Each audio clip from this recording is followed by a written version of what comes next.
نحمده ونصلي على رسوله الكريم أما بعد মই আজি আপোনালোকৰ আগত আমি কথা কোৱাৰ আগতে চিন্তা কৰিব লাগে, কিছুমান 5টা পইণ্ট চিন্তা কৰিব লাগে। সেই ফৰ্মুলাটোৰ ওপৰত কম। তাৰ কোৱাৰ আগতে মই এটা অকীয়া ঘটনা আপোনালোকৰ আগত ক'ব বিচাৰিছোঁ। দুজনী বায়েক ভনীয়েকৰ মাজত কাজিয়া হ'ল। কাজিয়া এনেকে ৰূপ ল'লে, মাহ গ'ল, বছৰ গ'ল, মাহ গ'ল, সপ্তাহ গ'ল, 6 মাহ পাৰ হৈ গ'ল, বছৰ পাৰ হৈ গ'ল, ঈদ পাৰ হৈ গ'ল, তেওঁলোকৰ মাজত মাত বোল নাই।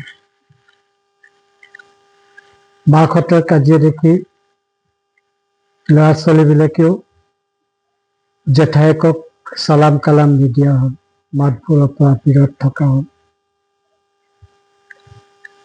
এদিন হঠাৎ মোলৈ ফোন কৰিলে বায়েকে, ক'লে যে আমাৰ দুইজনীৰ মাজত কাজিয়া হৈছে, মাত বোল নাই, আজি এবছৰ হ'বলৈ হ'ল। এইদৰে বহুত বদনাম তোষামোদ কৰিবলৈ আৰম্ভ কৰি দিলে। মই শুনিলো, শুনাৰ পিছত মই ক'লো, ইমান সময়লৈকেতো তুমি বদনামেই কৰি আছা, এতিয়া মই তোমাক কওঁ শুনা, তুমি এতিয়াৰ পৰা ভাল কথা ক'বলৈ আৰম্ভ কৰি দিয়া, বদনাম তোষাৰ পৰা বিৰত থাকা। তেওঁ ভাবিলে এইটো আকৌ কেনেকুৱা কথা, কিন্তু মই ব্যৱহাৰিক প্ৰেক্টিকেল ৰূপ এটা দিয়াৰ চেষ্টা কৰিলো। তাইও মানি ল'লে আৰু সেইদিনাখনৰ পৰাই তাই বায়েকে কি কৰিলে, ভাল কথা ক'বলৈ আৰম্ভ কৰি দিলে, যাৰ ফলত সিহঁতৰ 10 দিনৰ ভিতৰতে সিহঁতৰ মাজত ফোনত আলাপ আলোচনা হ'ল।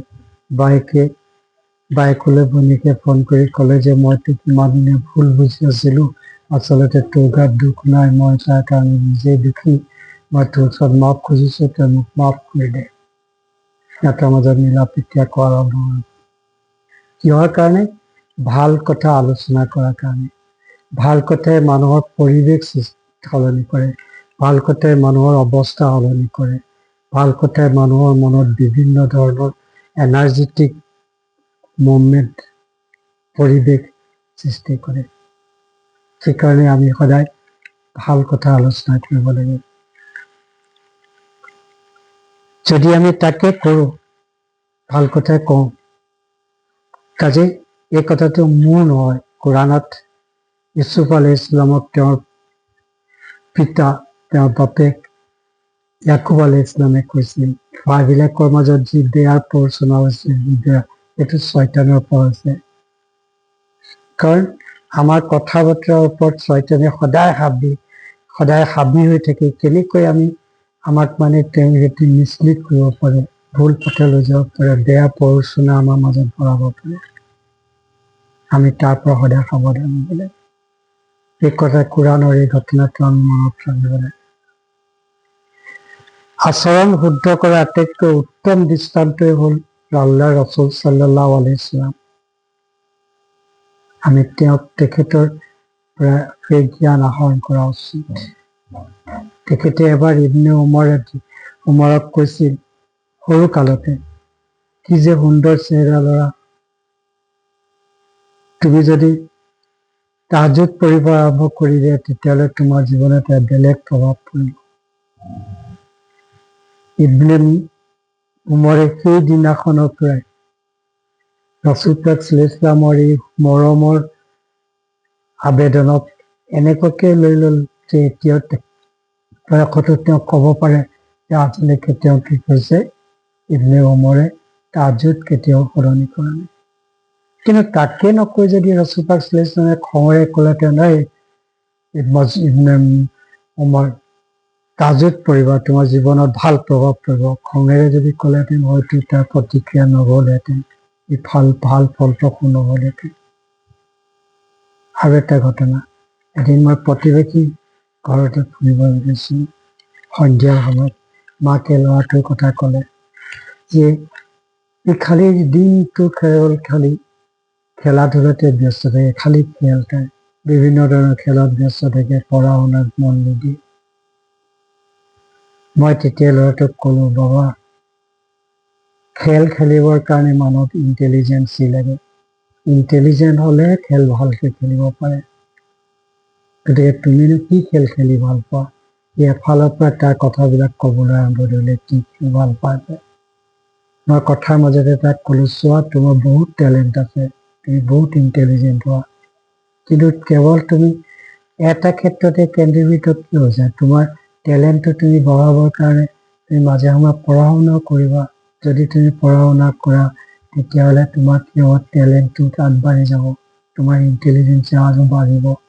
সি মোৰ কথাটোত খুব পচন্দ কৰিলে, কৰি পেলাই সেইদিনাখনৰ পৰা তাৰ ৰুটিন সলনি কৰিলে। এদিন মাকে মোক ক'লে, আপোনাৰ কথাৰ পৰা তাৰ জীৱনত বহুত সলনি হ'ল। সি এতিয়া সম্পূৰ্ণ এটা বেলেঞ্চ লাইফ জীৱনে আৰম্ভ কৰিছে।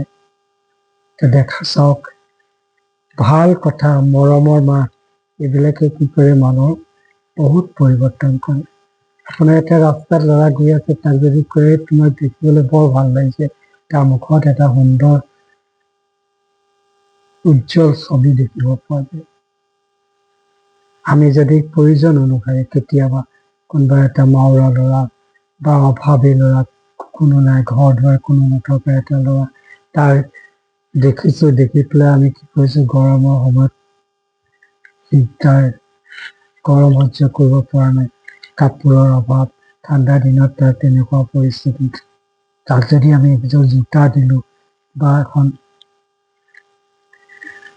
এটা গৰম কাপোৰ দিলো, যদি পাই বহুত ফূৰ্তি পাব। মখলুকাতক আমি যদি মৰম কৰো, আল্লাহ মখলুকাতক মৰম কৰাজনকো আৰু যিজনে পাইছে সেইজনে দুইজনে তাৰ বাবে কমফৰ্ট লাভ কৰে, সন্তুষ্টি হয়। আমাৰ ভাৱবিলাক তেনেকুৱা হ'ব লাগে। মাজে সময়ে আমি কেতিয়াবা হস্পিটেললৈ গৈ ৰোগীবিলাকক চাব লাগে, তেওঁলোকক মাজত গৈ পেলাই কেতিয়াবা ফল মূল কিনি দিব লাগে আৰু হতাশ নহ'বৰ কাৰণে তেওঁলোকক উৎসাহ দিব লাগে। এই উৎসাহ প্ৰেৰণাই কি কৰিব? সিহঁতক বহুত ধৰণৰ সহায় কৰিব, সিহঁতে বহুত ধৰণে আগবাঢ়ি যাবলৈ সক্ষম হ'ব। কেৱল মৰমৰ বাটেৰে আমি মৰমৰ মাত, মৰমৰ ব্যৱহাৰ আমি কৰিব লাগে।